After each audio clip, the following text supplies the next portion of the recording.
just know we'll get to it at the end, okay, if I don't get to it right away. Sometimes other people are on the call that are familiar with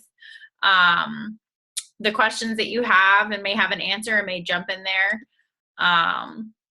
But just know we'll get to it at the end. So I'm going to be sharing my screen and doing a PowerPoint.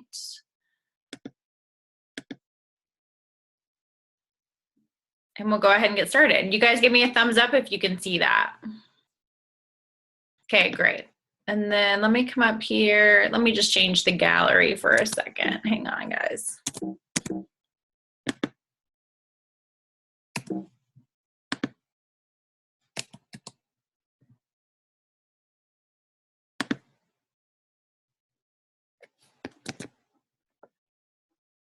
Sorry, give me 2 seconds. When I share my screen, I can't see the little mouse. Okay, we're just not going to worry about it.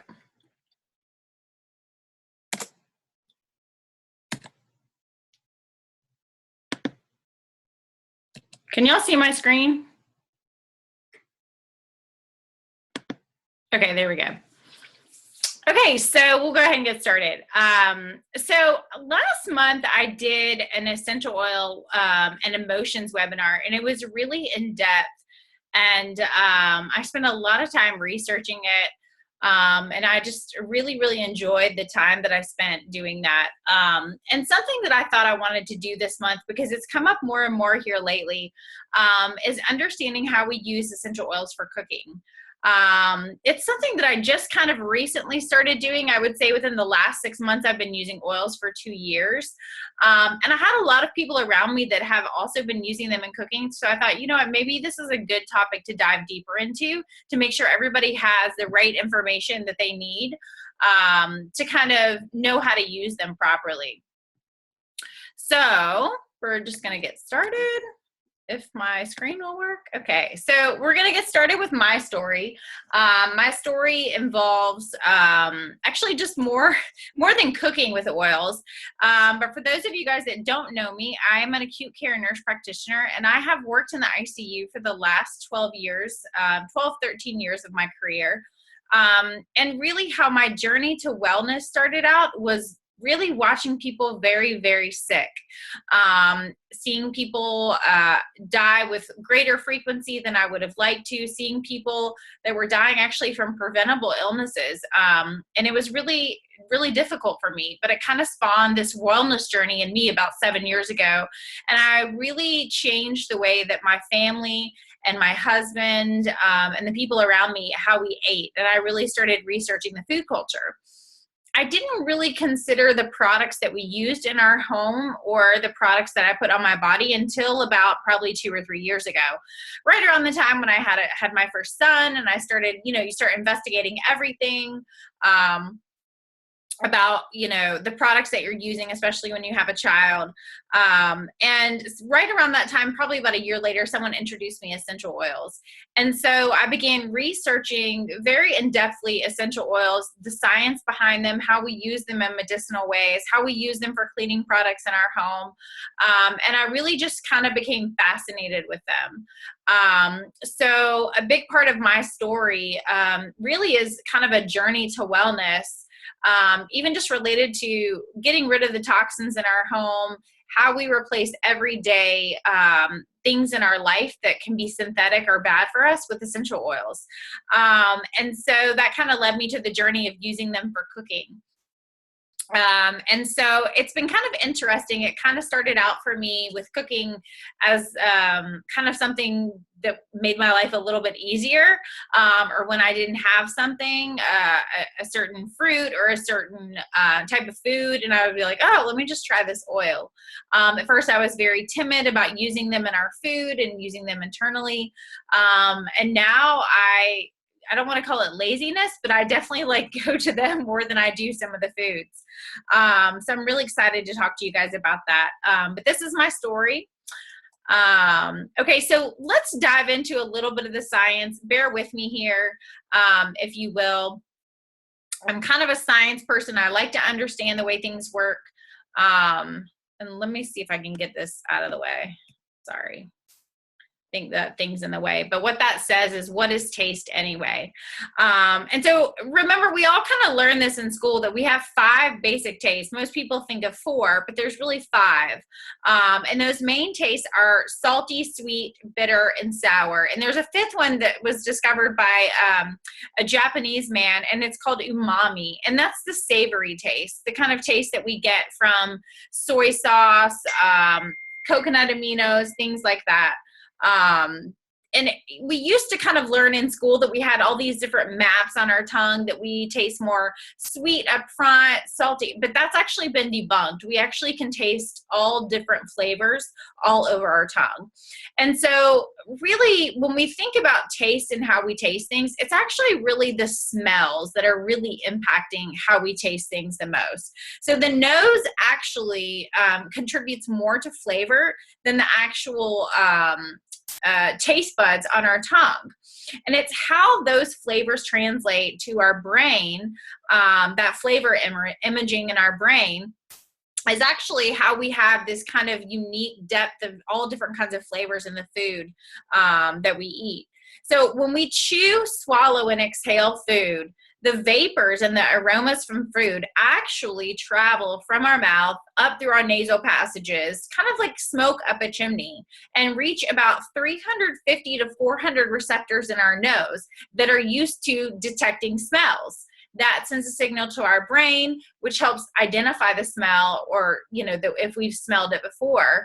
And then our brain processes it, right? And because that processing center is right next to the part of the brain that actually understands and controls memory, this is why when you taste something or you smell something, if it's triggered, if it's associated with a memory, it's very easy for you to evoke that memory of where like myself, I can now never smell lemons without thinking of my honeymoon, because we were in Italy and the entire air just kind of smelled like lemons. So it's a powerful memory for me.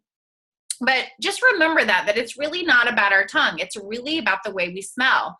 And so that's just kind of interesting science to me about why we taste the things that we taste.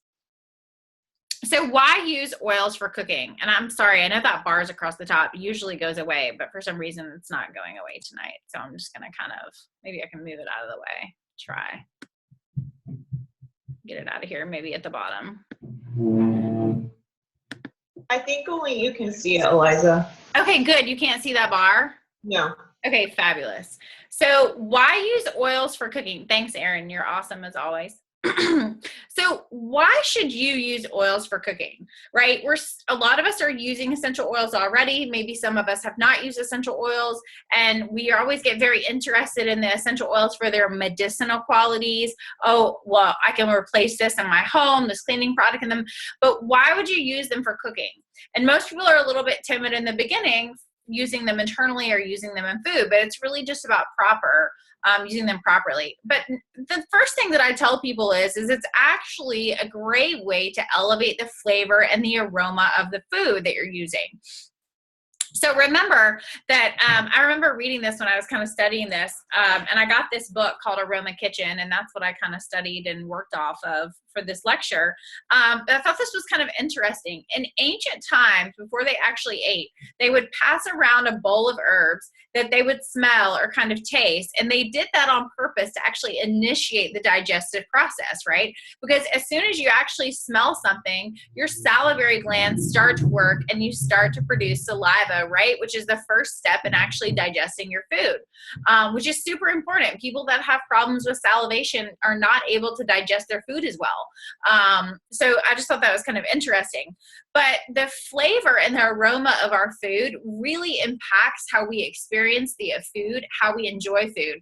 So really, when we're cooking for ourselves and our family, elevating the flavor and the aroma of our food is super important. To me, especially having kids that have aversions and issues with food, it's like I want to do anything I can to make it taste and smell good so they'll eat it.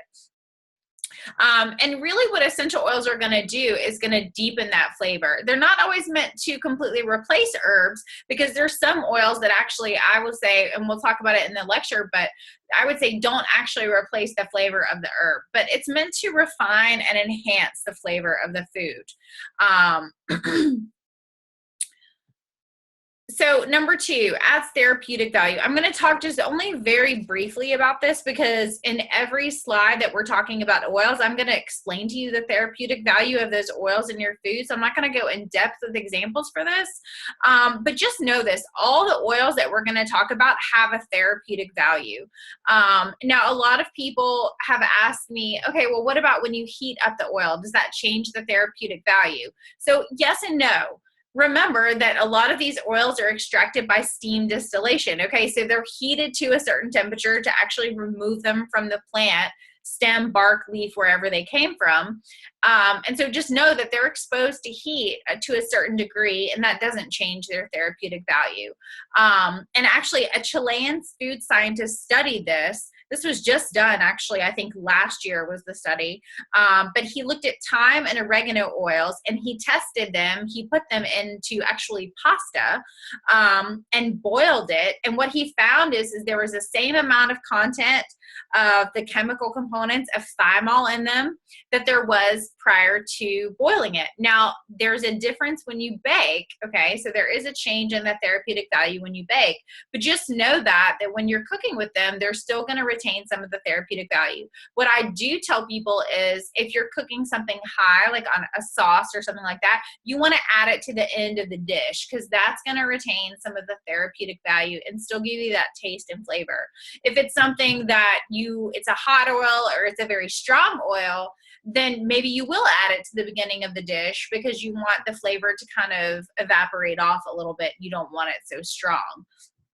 And that's one other thing too to know. If you add too much, that one thing you can do is actually just cook the dish a little bit more and some of the flavor will evaporate off. But just know that this was super cool for me because I'm so into my food being healthy, and adding therapeutic value with essential oils to me just adds another element of health for me and my family. And I mean, I'll just throw out some examples out there. We always talk about blueberries being super high in antioxidants. Y'all, clove oil has an ORAC rating, which is how they rate antioxidants in food, that is 30 times that of blueberries. So just having clove oil alone is a wonderful antioxidant. Rosemary has been proven to increase our liver enzyme production. I'm like, haha, use that the night after you drink so you can actually detoxify a little bit. Oregano oil, super amazing for immune support, antibacterial, antifungal. So all these therapeutic values that we're adding to our food.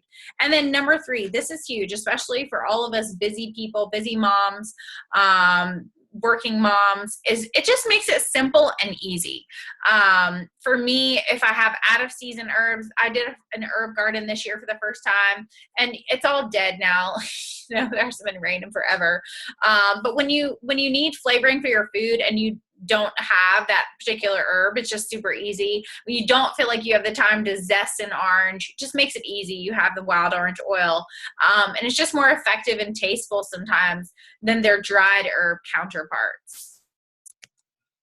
Okay, so how are we going to use these oils for cooking? And we are going to talk a little bit more specifically as we go through each, different types of oils and how you use them. But I want to go over really quick a couple methods that you use.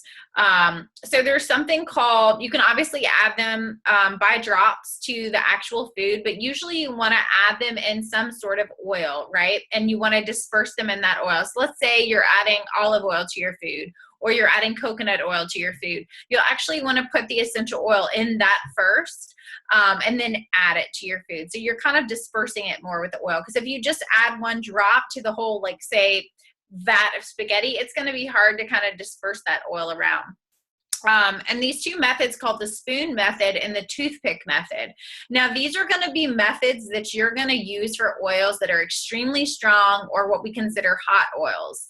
And the spoon method is actually where you take a spoon, you put a drop of oil in the spoon, and you let it kind of drip off the spoon and into the dish or into the carrier oil that you're going to be putting into the dish. And that's like if you want a half a drop of something, okay, not a full drop. And then there's the toothpick method. So the toothpick method is when you dip the toothpick actually in the oil, and then you kind of stir it in the dish that you're actually wanting to flavor. And I think this is a great thing to do if you're wanting to add a really spicy hot oil to, say, hummus. Let's say you got some plain hummus or you made your own hummus. But those are two methods that you're going to use when the oil is very strong. And so we use them. I love to use them in sauces, dips, certainly casseroles that you make, mixed drinks, or just in regular everyday drinks, and baking. Baking is an amazing thing that I have used them in and really loved that.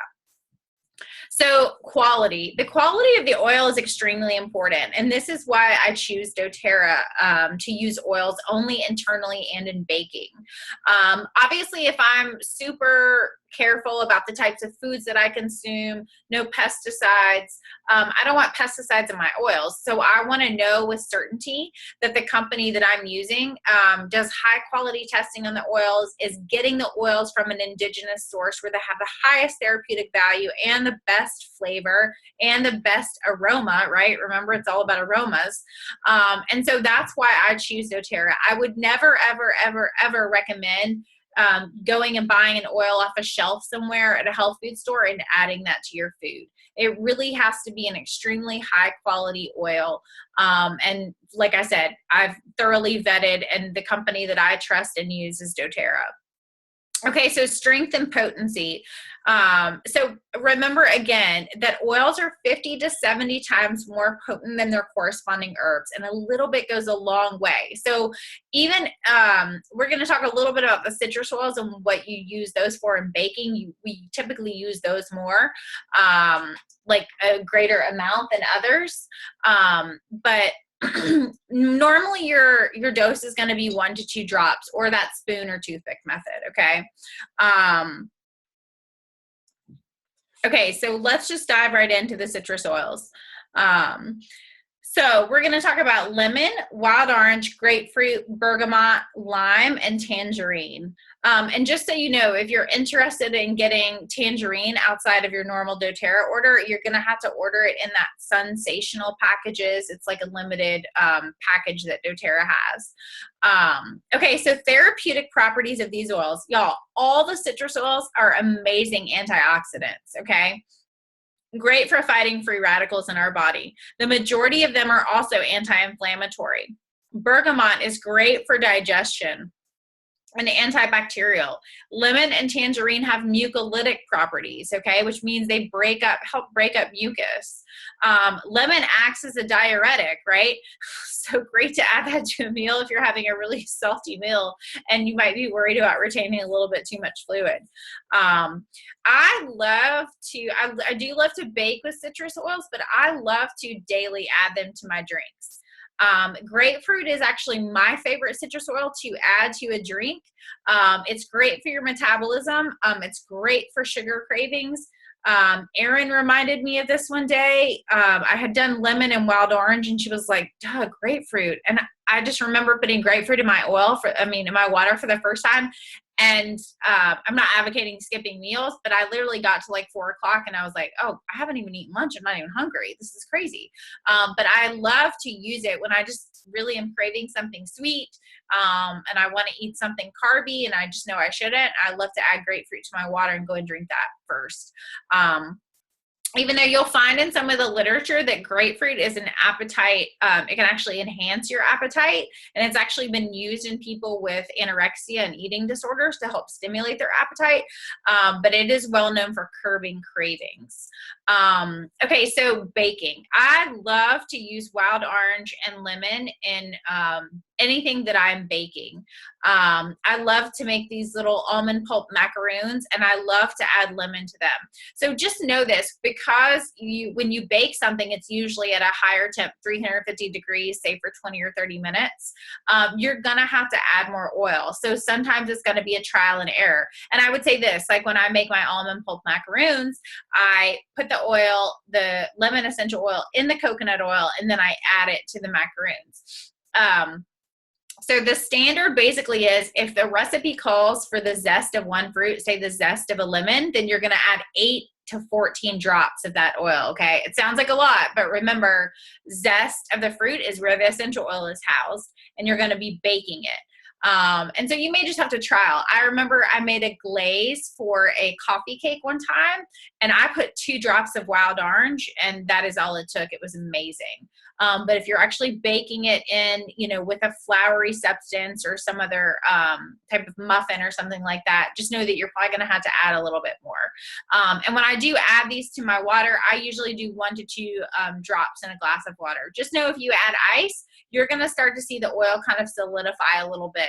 And it may not disperse as easily. So I like to, if I want a cold beverage, I add 1 to 2 drops of the oil, and I really kind of stir it around, usually with like a stainless steel straw or something, and then I add my ice to it. And it's also great to, I love to do this in guacamole. This is another way that I like just so happened upon cooking with oils. Lemon and lime, I always love to put lemon and lime in my guacamole and when I make fresh homemade salsa. And it is so awesome. It tastes amazing. The lime, it takes 1 drop because it's really actually the lime's more powerful than the lemon. So I usually do 1 drop of lime and 1 drop of lemon. It's great for all those little types of, I would say, side dishes or appetizers like guacamole and salsa that you like to add a little bit of citrus kick to. Okay, the spicy herbs. This is where it gets kind of interesting. So here we're talking about marjoram, oregano, rosemary, thyme, cardamom, and ginger. I add ginger into that because really it is kind of a spicy herb and you have to be careful how much you use of it. So just remember these spicy herbs are usually stronger. And so you're going to use a lot less. I'm going to go through the therapeutic property of each oil. So marjoram, amazing for digestion, a well-known vasodilator, and can actually contribute to a decrease in blood pressure. It's an antifungal, antibacterial. Oregano, amazing, amazing, powerful oil for immune support, especially if you've been feeling under the weather or feel sick. Very well known to support and enhance your immune system.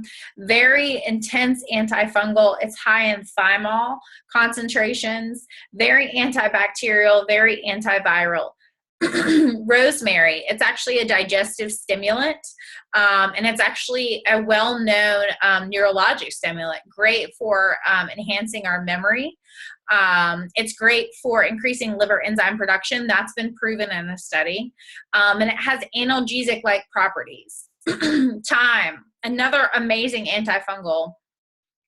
Antioxidant properties, antiviral. It's actually a mucolytic. So helps break up mucus. Ginger is a very well-known digestion and anti-nausea oil. Great anti-inflammatory, and I didn't even know that until recently about ginger, that it was a decongestant, acts as a decongestant. So something great to add to your tea, maybe with some lemon if you're having some congestion issues. It's an antispasmodic. So what does that mean? It actually helps with cramps. If you're having some gastrointestinal cramps, and it actually can act as a laxative. Cardamom, another wonderful digestive agent. Also acts as a decongestant and anti-inflammatory. So you see kind of similar things with all of these essential oils of these herbs, right? They have very similar properties. They're digestants, they're antibacterial, they're antifungal, they're immune supporting. So these are really the plants that God put on the earth, I think, to help us with digestion and help flavor our food and to actually support our immune systems and to help us fight off infections. That's just amazing to me. The one thing I love to do with rosemary, I love to add it to potatoes. And like I said, you're not going to just add a drop to your potatoes and mix it in. You want to add it a little bit to an oil, say olive oil, and I do this at the end of cooking. So I don't actually even cook them with it. I add it to a little bit of olive oil and just kind of stir them up at the end of the in the bowl. I love to use oregano and thyme in some of my Italian sauces. And I usually with the oregano, it really doesn't matter when you put it in the dish, you're going to taste it. So oregano, I sometimes put it in the beginning because it's such a strong, hot oil. Again, I mix it in a little bit of olive oil or sometimes avocado oil if I'm using that. And then I add it to the whole dish and kind of disperse it.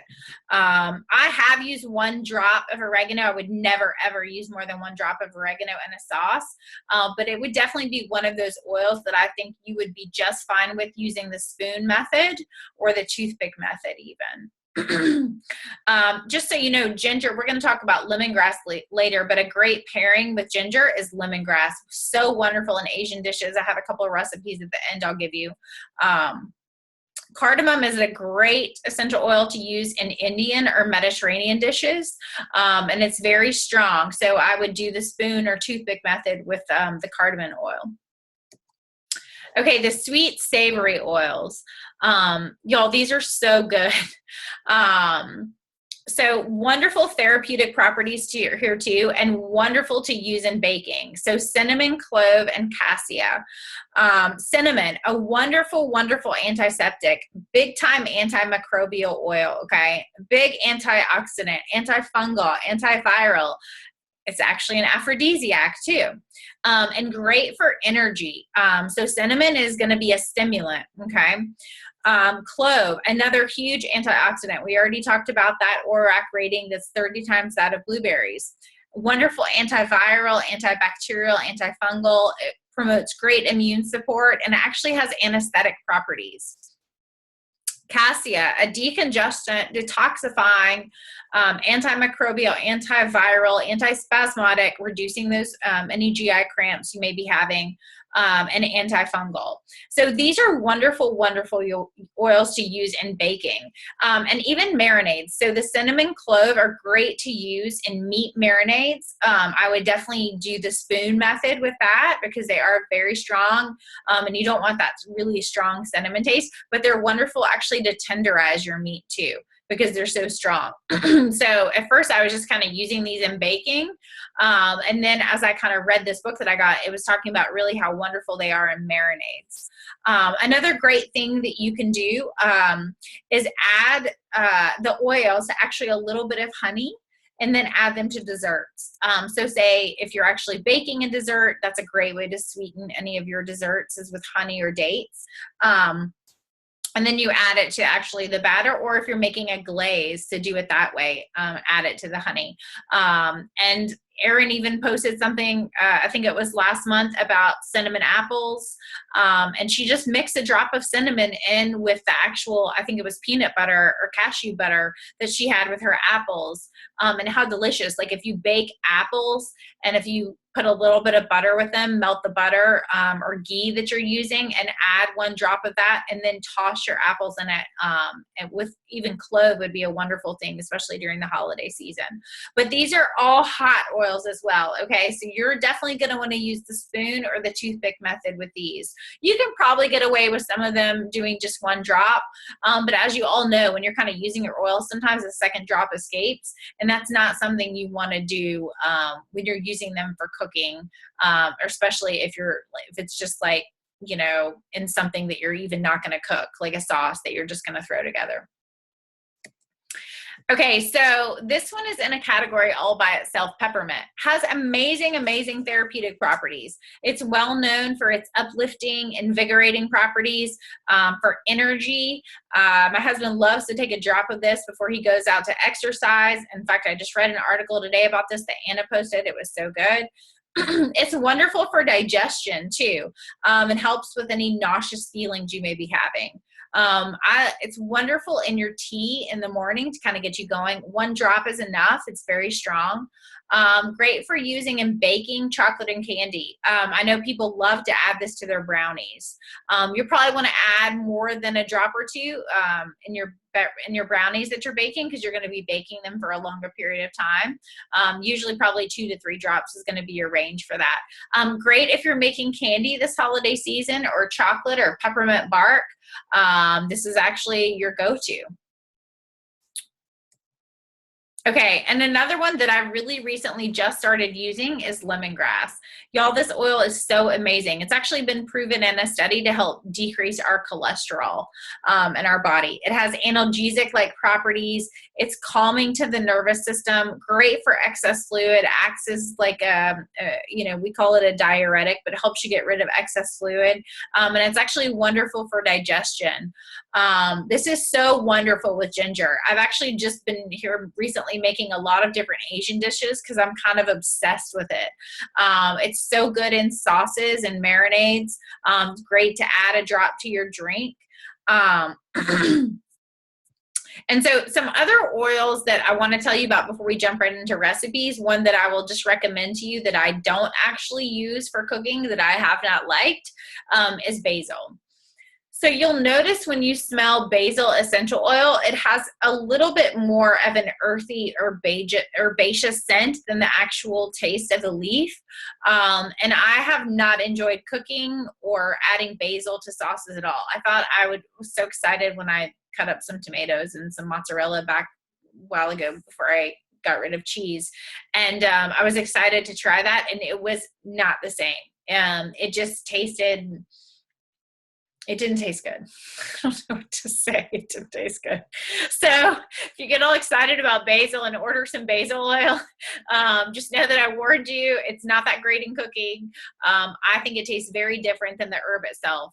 So I would stick with that herb. And that herb actually, I mean, basil has some wonderful antibacterial properties, and it's great for our body. So that's something I would continue to use, that particular fresh herb in cooking. Some other ones that I'm not going to mention, but just know that they're out there that you can use in cooking are dill, cumin, and cilantro. I haven't seen cilantro oil by doTERRA in a while, but I know the dill and the cumin and the tangerine and the there's one more, I'm forgetting it, but come in that sensational package that's like a limited, if you click on limited quantities under your doTERRA back office when you're shopping, you'll be able to find them there. Okay, so a couple of recipes, and y'all, I just came up with these on my own. I actually didn't even find these in a book. If you want to hear the name of this book again, it's called Aroma Kitchen, A Cooking with the Oils. This is what I actually bought and studied, and I love this book. It was by a couple ladies that love essential oils, and they really go through actually some of the science and the ways that they started using them in their cooking, and there are 1,000,001 recipes in this book that look really good. But this lemon ginger marinade I actually used for chicken. You could do this for anything, for vegetables, for stir fry. I'm kind of obsessed with coconut aminos right now. It's a very savory flavor without having to use soy.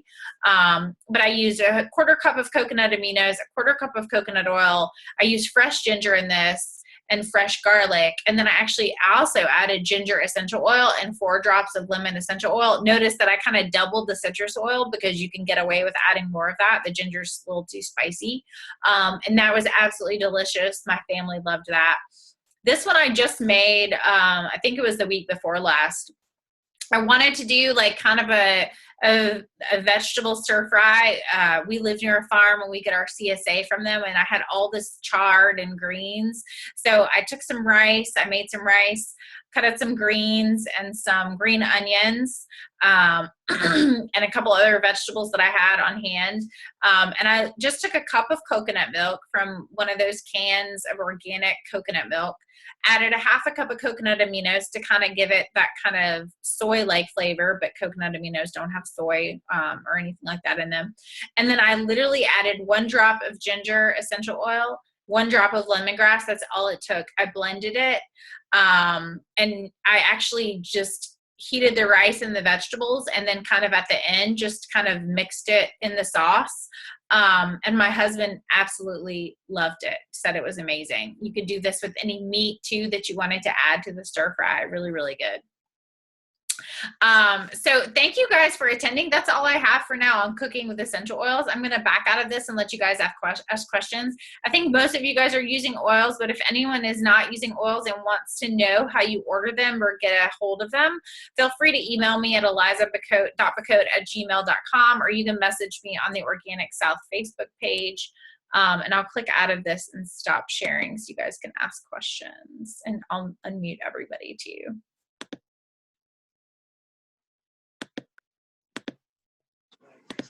All right, I'm sorry. First thing they tell you to do is to brown the hands in. So basically, I think I got everybody. You can feel free to ask questions. Chat box empty, so that's good. But if you have any verbal questions, just throw them out there. And if you guys have any experiences that you've had with cooking with oils, feel free to speak up and share your experience.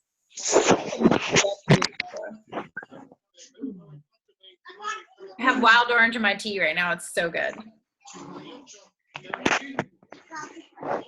Okay, well, if nobody has any questions, I'm going to go ahead and jump off. Oh, hi, Heidi.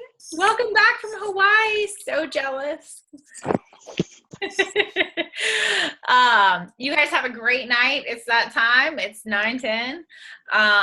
And like I said, if you guys have any questions about oils in general and how to order oils, feel free to email me, or if you have questions about using oils, if you want some of the recipes I have in this book, I'll be happy to screenshot them and send them to you. Just let me know how I can help you. You guys have a great night. Okay. Bye, everybody.